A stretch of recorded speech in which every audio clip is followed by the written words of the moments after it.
In the early 1970s, American television was not a place audiences expected to encounter that kind of discomfort. Horror, when it appeared on network TV, was restrained and carefully managed, designed to unsettle without crossing into anything truly disturbing. These films entered living rooms under the assumption of safety. They were meant to be watched casually, absorbed easily, and forgotten just as quickly. Years later, this film remains largely absent from mainstream horror conversations. It lacks the notoriety of louder, bloodier stories from the same era. But perhaps that quiet disappearance is fitting, because the question it leaves behind has little to do with folklore or fantasy. It asks something far more uncomfortable. What happens when the truth comes from the one voice everyone chooses to ignore? These are 20 weird facts you didn't know about The Boy Who Cried Werewolf. 1. When The Boy Who Cried Werewolf first appeared on American television, horror was expected to remain at a safe distance.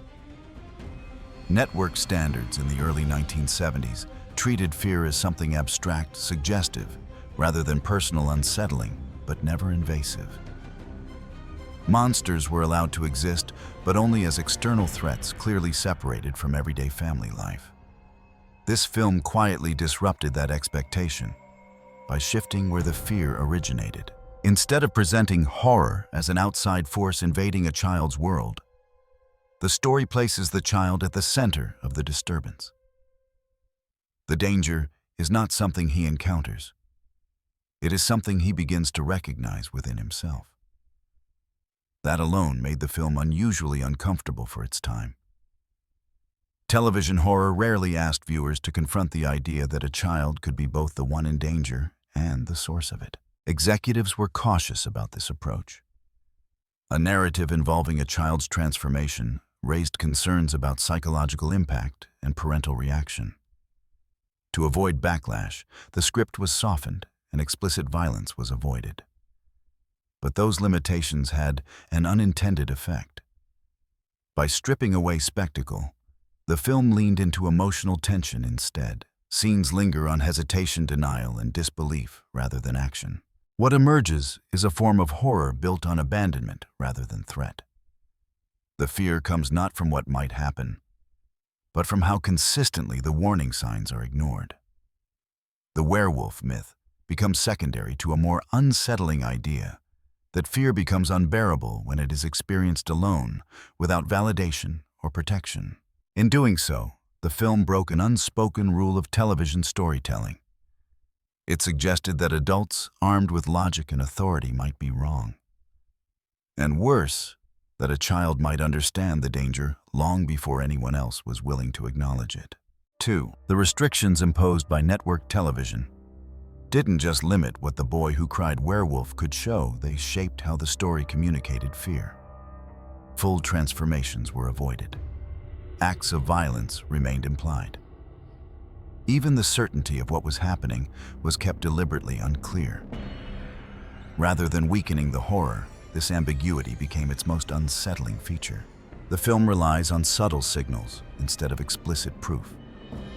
Changes in mood, sudden bursts of anger, moments of confusion that feel out of character. These fragments are easy to rationalize both for the adults on screen and for the audience watching at home. As viewers, we are encouraged to question what we're seeing, to wonder whether there is a supernatural cause at all. That uncertainty allows the story to function on multiple levels. For younger audiences, it could pass as a restrained monster tale. For adults, it reads as something darker, a study of how discomfort is often explained away rather than confronted. The lack of definitive answers becomes a source of tension, not because the truth is hidden, but because it is so easy to deny. What makes this especially unsettling is how ordinary that denial feels. There is no cruelty in it, no obvious malice, just calm reasoning and reassurance. The film suggests that horror doesn't always grow from panic. Sometimes it grows from certainty, from the confidence that nothing serious could possibly be wrong.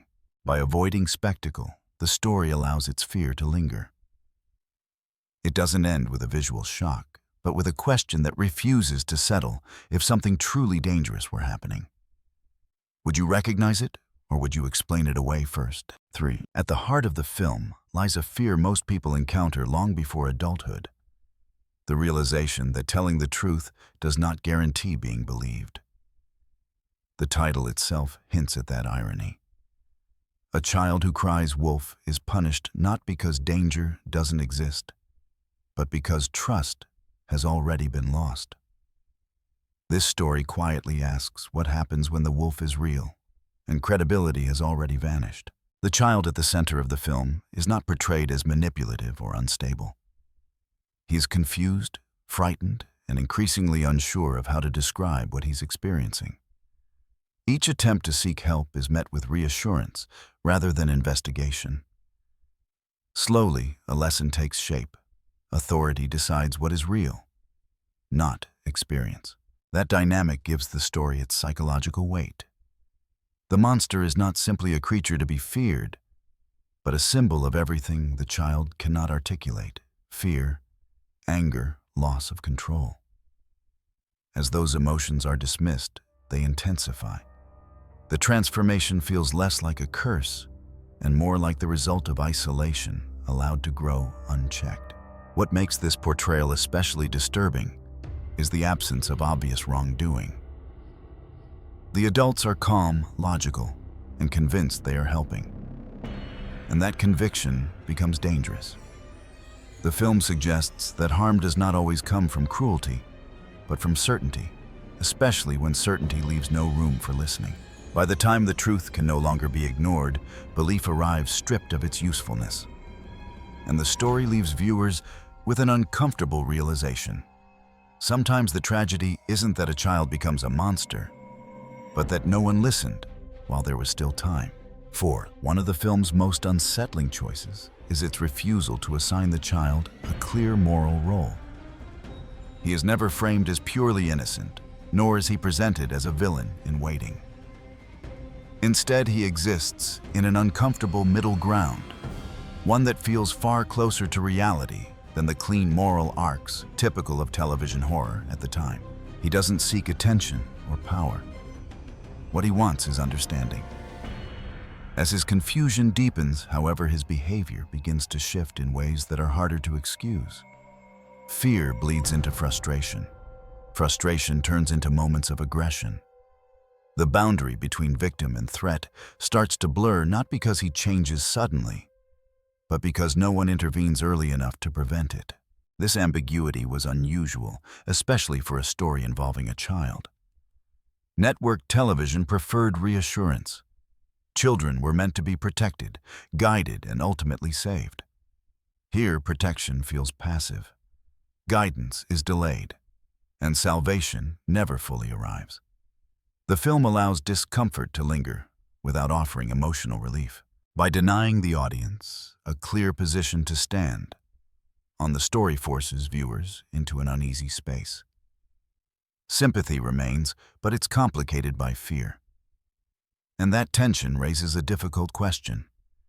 The film never answers outright when someone is both suffering and becoming dangerous, who decides when understanding is no longer enough. 5. Unlike most werewolf stories, this film shows little interest in mythology.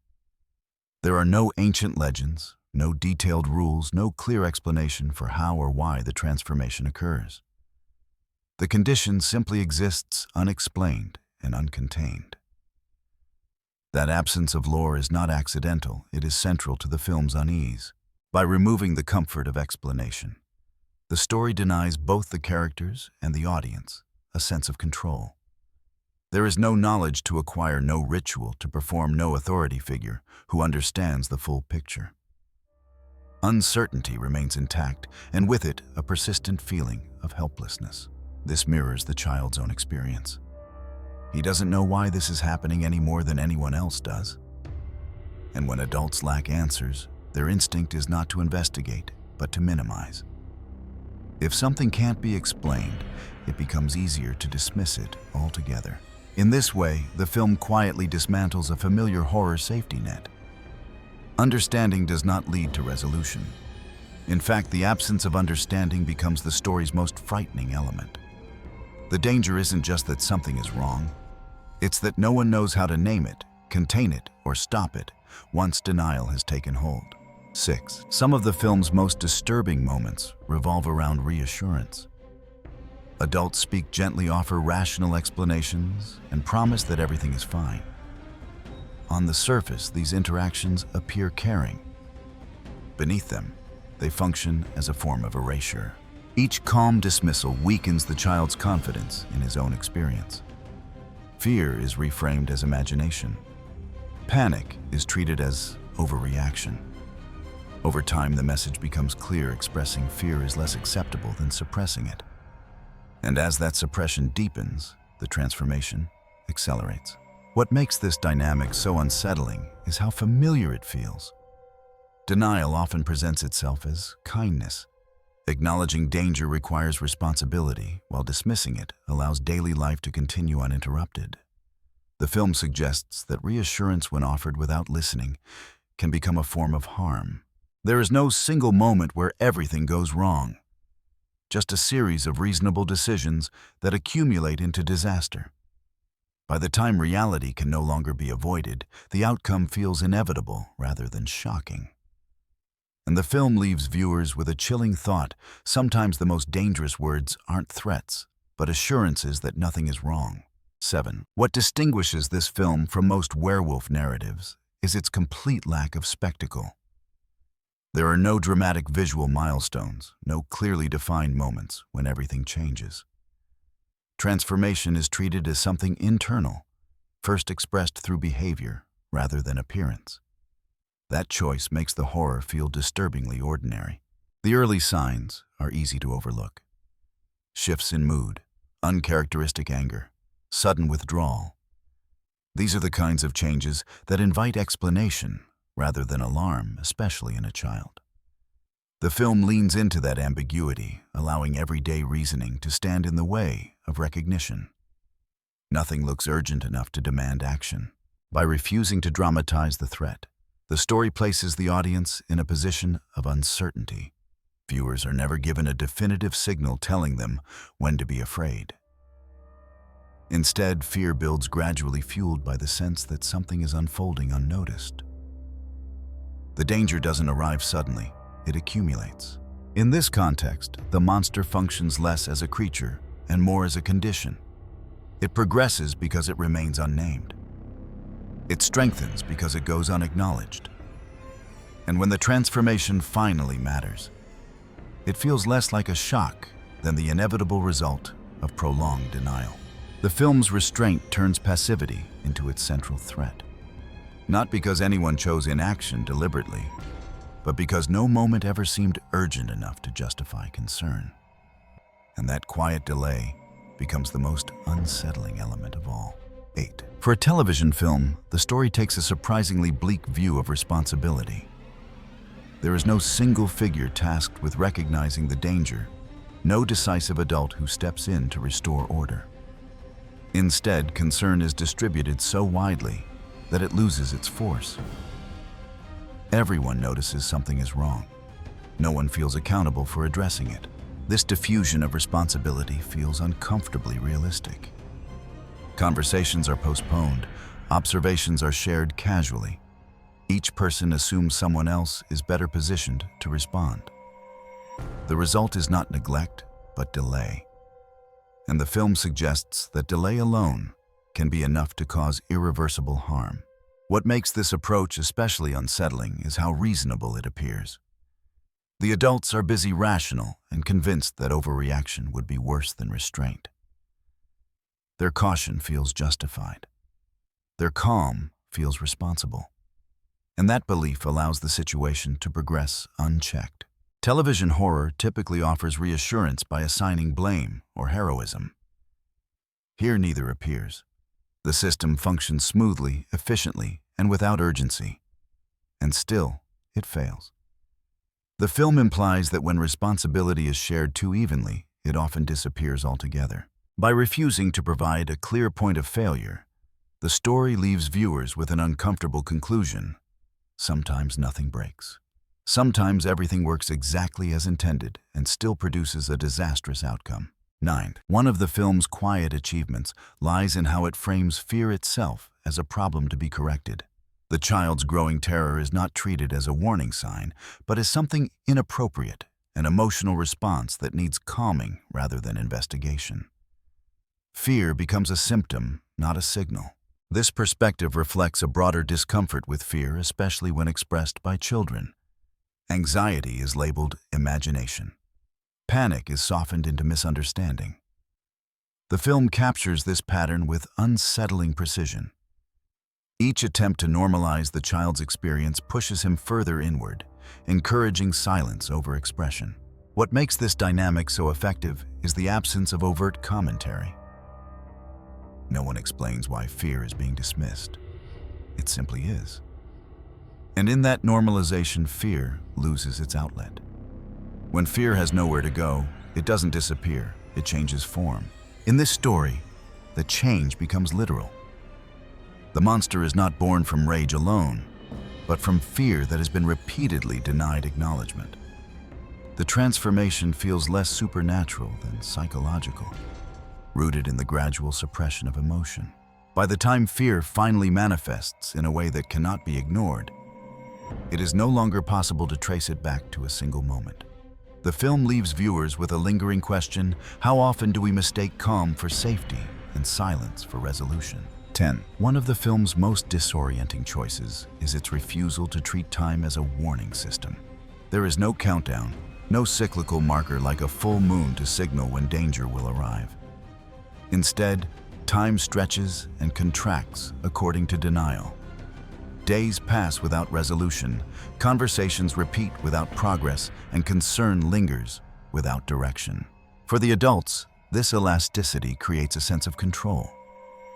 If nothing dramatic has happened yet, then nothing truly dangerous can be happening at all.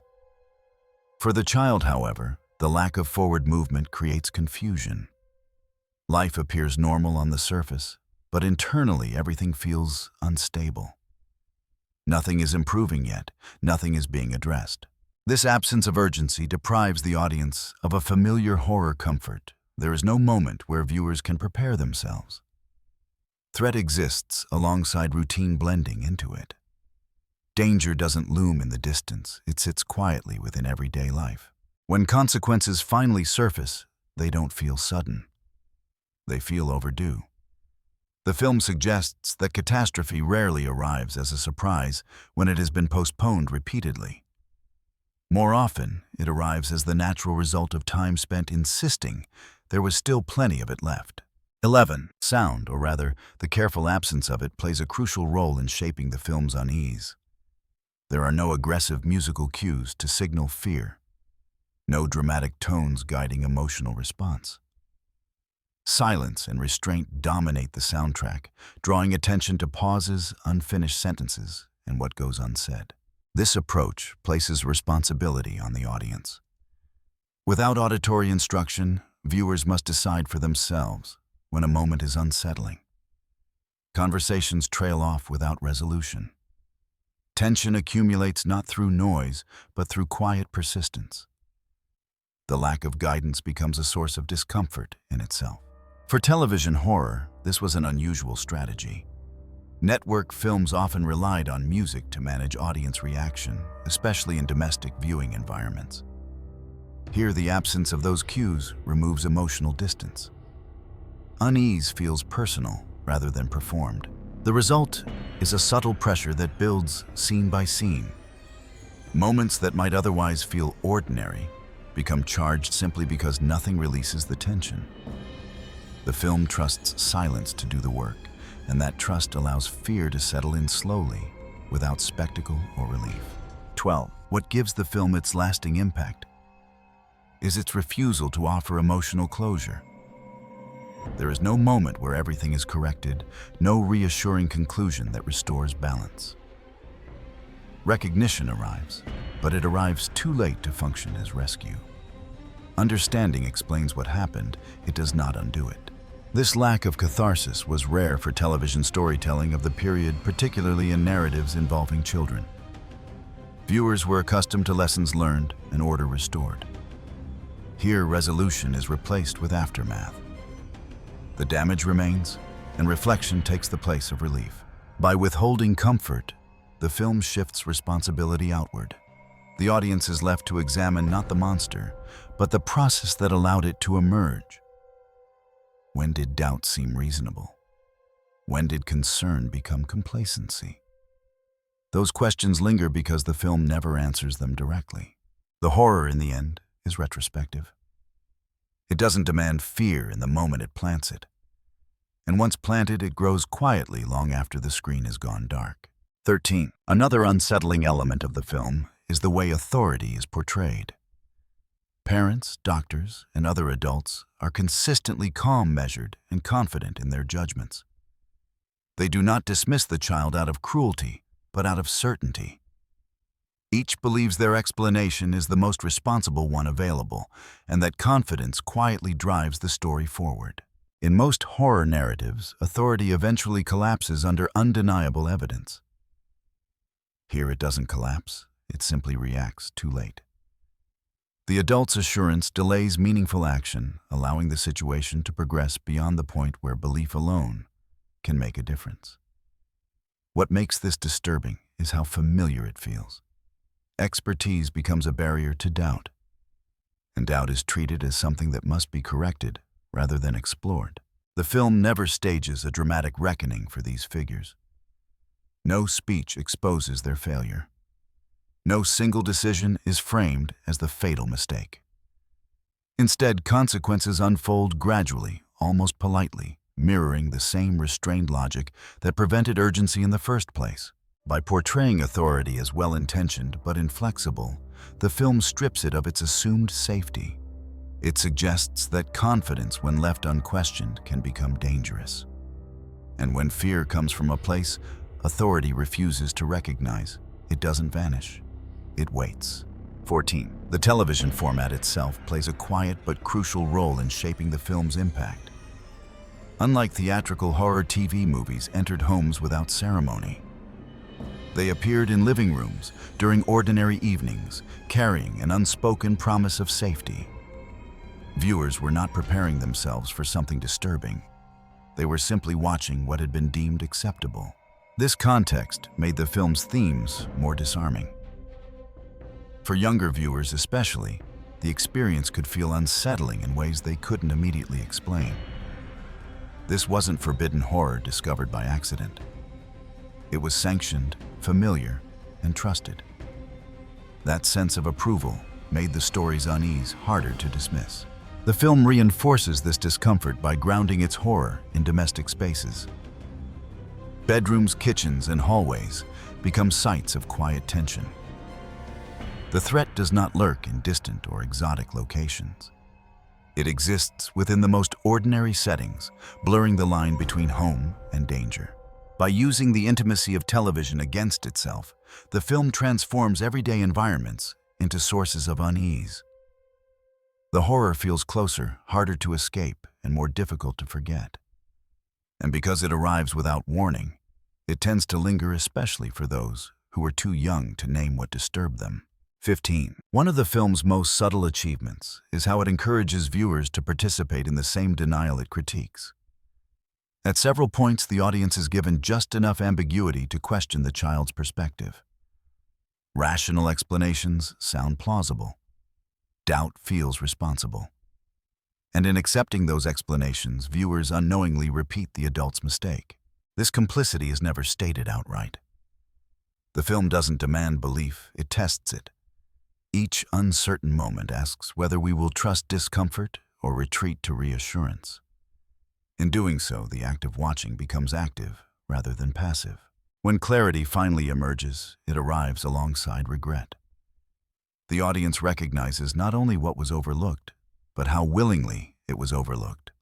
That realization shifts the horror inward, transforming it from a story about a monster into a reflection on perception and responsibility. The film doesn't accuse its viewers directly. It doesn't need to. The unease of recognition is enough. Long after the details fade, what remains is the discomfort of knowing how easily disbelief can feel like the safest choice. 16. What allows the film to linger in the mind is the way it treats transformation as an emotional process long before it becomes a physical one. Well before any outward change becomes undeniable, the child's inner world begins to fracture. Certainty gives way to confusion. Fear turns into shame. Trust erodes into isolation. The monster does not arrive. Suddenly, it takes shape slowly in response to being unheard. This approach quietly undermines traditional werewolf mythology. Transformation is usually portrayed as abrupt and violent, something imposed from the outside. Here it feels almost reasonable. Each emotional step follows naturally from the last. When no one listens, explanation feels pointless. When explanation stops, silence fills the space. And once silence becomes routine, something else takes root. The film never spells this out explicitly, but the progression is present in every restrained interaction. Hesitations grow longer. Distance replaces connection. The emotional withdrawal mirrors the physical danger waiting to surface. By the time change can no longer be ignored, it no longer feels preventable. That sense of inevitability is what gives the story its quiet force.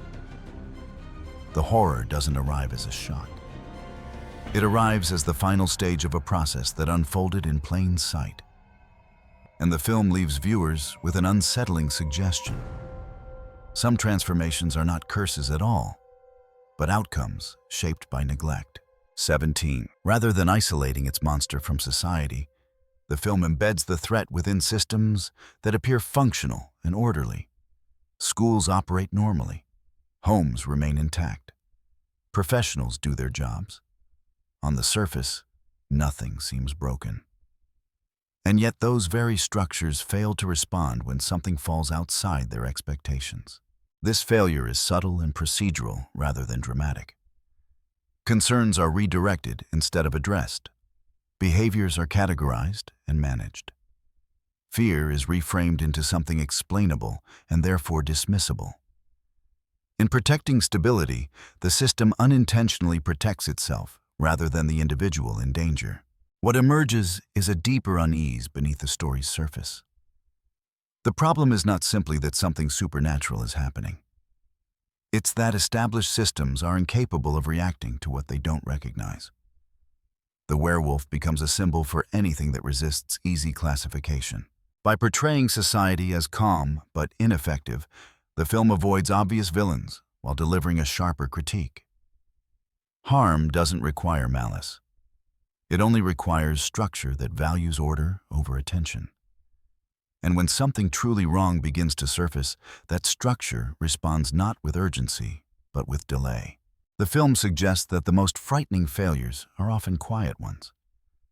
They don't announce themselves as disasters.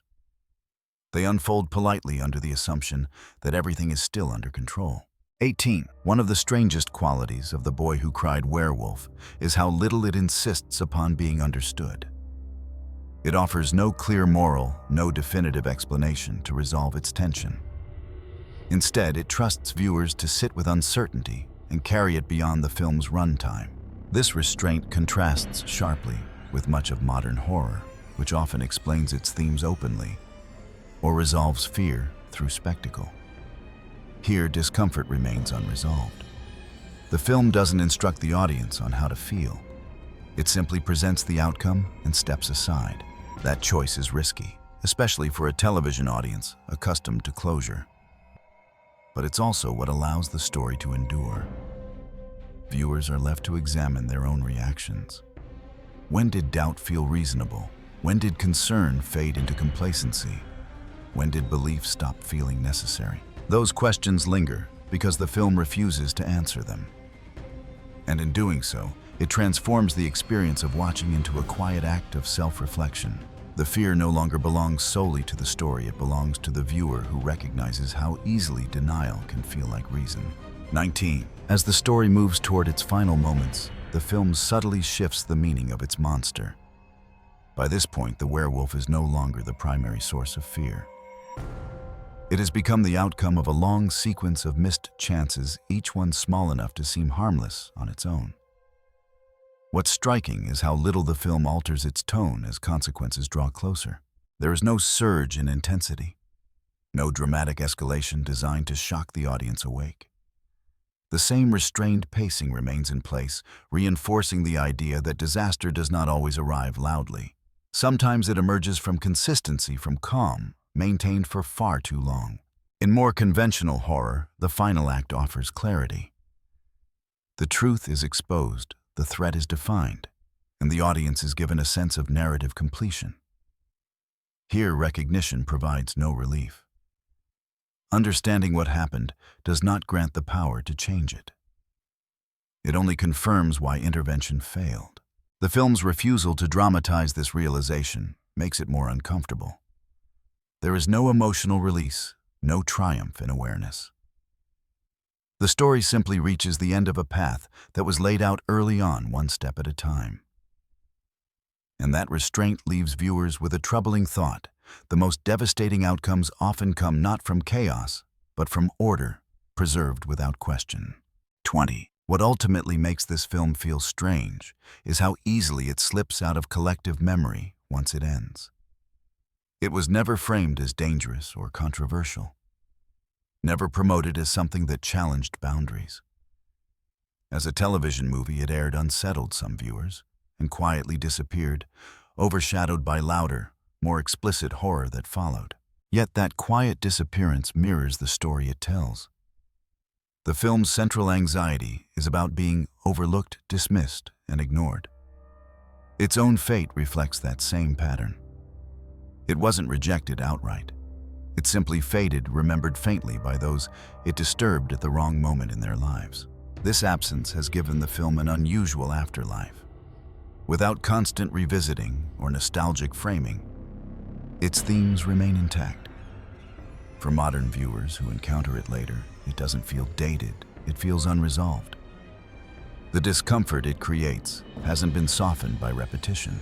The film doesn't demand rediscovery, it waits for it. And when it's finally seen again, it asks the same question it always has. Not whether monsters exist, but whether we recognize danger when it arrives quietly. One of the most unsettling aspects of The Boy Who Cried Werewolf only becomes clear in hindsight once the details of the plot have begun to fade. What lingers is not the creature itself, but the emotional pattern the film traces with quiet precision. It reflects a moment many people recognize from childhood, the point at which fear stops being shared and becomes something private. The film never marks this shift with a dramatic scene. There is no clear decision, no declaration of silence. Instead, it unfolds through repetition.